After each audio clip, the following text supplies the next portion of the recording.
My dad started a church in the 50s. First of its kind, Pentecostal revival type church. Okay. And so my dad had many people who played for him. I remember Ernie Davis, the late Ernie Davis, was a musician with my dad. He had my dad attracted a lot of different people because, hey, he was paying people to play for him. So you're always going to have somebody who's going to come play. They don't have to be people that are holy people or consecrated people, but people that are for the dollar will come for that job. So my dad prayed because he was playing the organ and piano for his own ministry. Before he had an organ, it was just a Story and Clark piano. And I don't know if that piano is still at the church there or not, but it was Story and Clark piano. And so make a long story short, I'm trying to get to the meat of the thing. He prayed for a musician, right? And so we were all sitting around the table. We're living in a little community called Riley's Neck. My dad had a little organ about this big with probably about 15 keys on it. I'm exaggerating. It was more, probably about 30 keys. Sat all of us down, all of us children down. My older sister at the time living with us, because I have an older brother, Clifton Cotton Jr. My older sister, Linda, was living with us at the time. And she, and then my brother Wesley, John Wesley, named after his great grandfather and a great grandfather, John Wesley Cotton, John Cotton, two John Cottons in that generation. That's a whole nother lesson. He laid us all down, Linda, John, and myself, and showed us a 3-chord progression. Boom, 1 through 5. You know the routine. Okay. And he showed it to us in the key of G flat or F sharp, right? That was his key. He played in, right? And it actually came from that Gene Krupa thing. You know what I'm talking about, right? So that's where the chords came from. I took an interest in it because I was this is interesting. And so I stuck with it. My other brothers and sisters, they wasn't interested, so I stuck with it. So every time I would get home from school, I got on that little keyboard and I started playing. Okay, long story short, I wanted to grow and learn more, okay? So I had the old-fashioned style, the old slave days style. They played ragtime type style. My sister Linda used to tease me, right? So I started listening to Andre Crouch was one, and Daniel Hawkins, right? You can Google Daniel Hawkins' life story, but Daniel was a jazz musician, and I would listen to Daniel. I said, "Oh man!" So I started mimicking. I would hear him play song. I started mimicking him. I would listen to. I would play Daniel Hawkins every day. I would get home. I would just listen to Daniel Hawkins and just play. He would play a song, and I would hear chords, and I would play. That's how I learned, right? I didn't have a teacher. Nobody came and met with me every week. My teacher was Daniel Hawkins, right? So then Daniel Hawkins, and then came shortly after that, Love Alive 1 album, where they came with all the songs, come by here, right? All that, right? He's that kind of friend, right? All that. So I started learning how to play those songs by just listening, hearing what I hear and playing it. And I got, as the people say, I got gooder and gooder, right?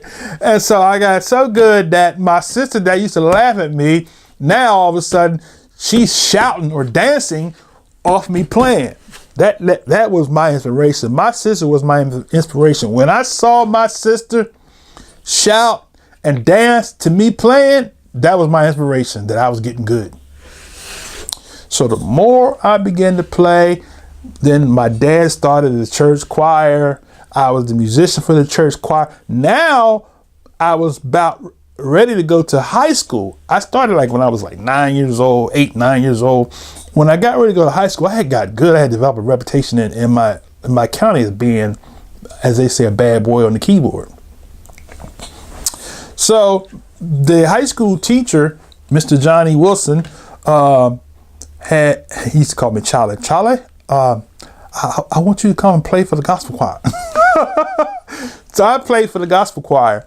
And as I played for the gospel choir, the more I would listen to songs, the more I would learn songs. We could play the Hawkins music and stuff like that. So gospel music kind of took a turn during that time. It went from the days of, say, James Cleveland and that old Mahalia Jackson style to the now contemporary style, which I fit right in because that was the turning point of gospel music, right? So as I developed, I went from there playing for the high school choir, and then I went away to college. That's where I had a turn. Went to college. The musician was about to graduate. It was a man by the name of Thomas Dudley. Thomas Dudley from Virginia somewhere. I don't know, Portsmouth, somewhere down there, with Virginia Beach, that area down there. And Thomas was a bad boy. Had them long fingers. But Thomas was leaving, and so they needed somebody else to fill in to be the gospel choir musician. So guess what? I was there, and guess who they recruited? Yours truly. So I became the head musician for the Delaware State College Gospel Choir, right? So I began to get better and better and better and better.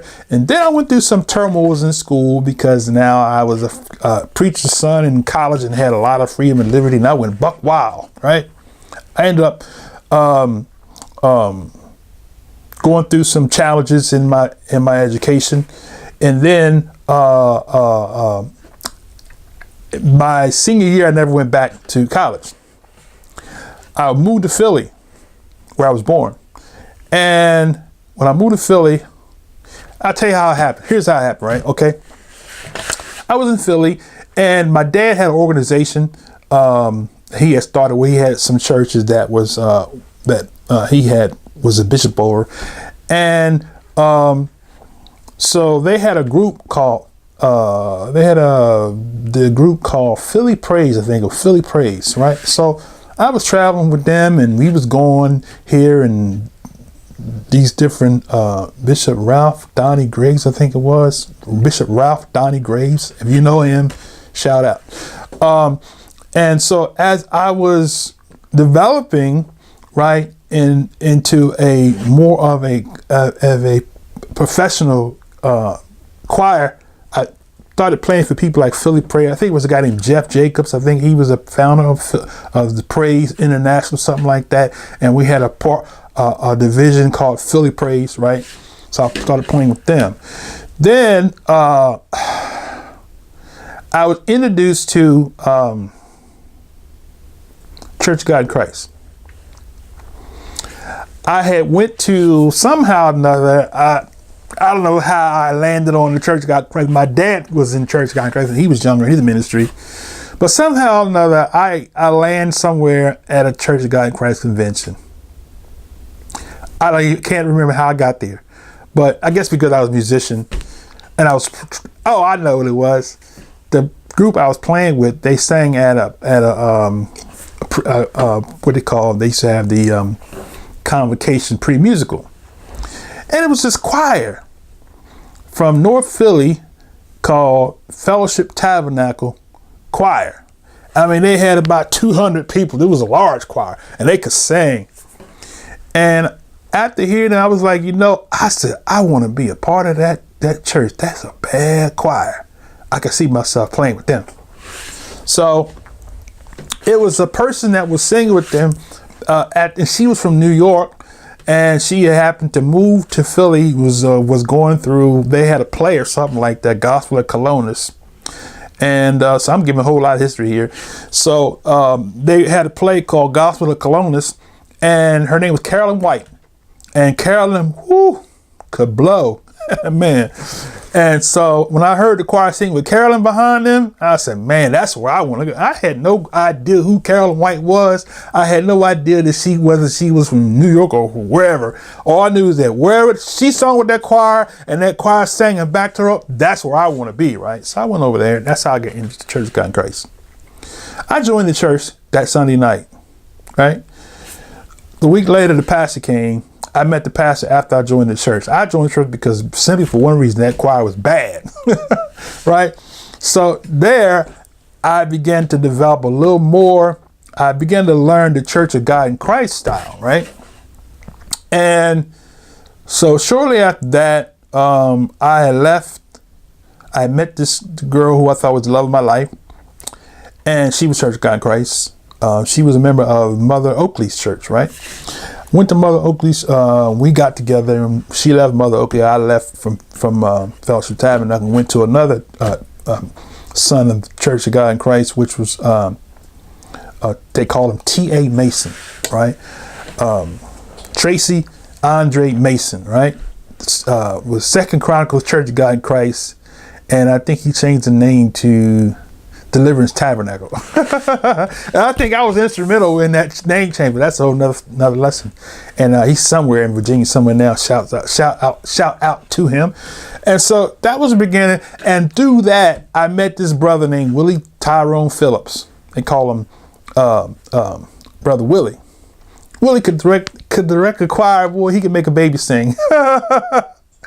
And so now we had went to Memphis, because I was like, oh, we in Church of God in Christ. He was like, show you, man, what you're part of, right? Let's go to the convocation. So I went to Memphis, and when I went to Memphis, Tennessee, this was back in like 1990 or 1989, 88, something like that, because my father was still living on this time. Went to Memphis, Tennessee, and saw the late Dr. Mattie Moss Clark. And she was no joke. Mother had control with the choir. She was a musician expertise, right?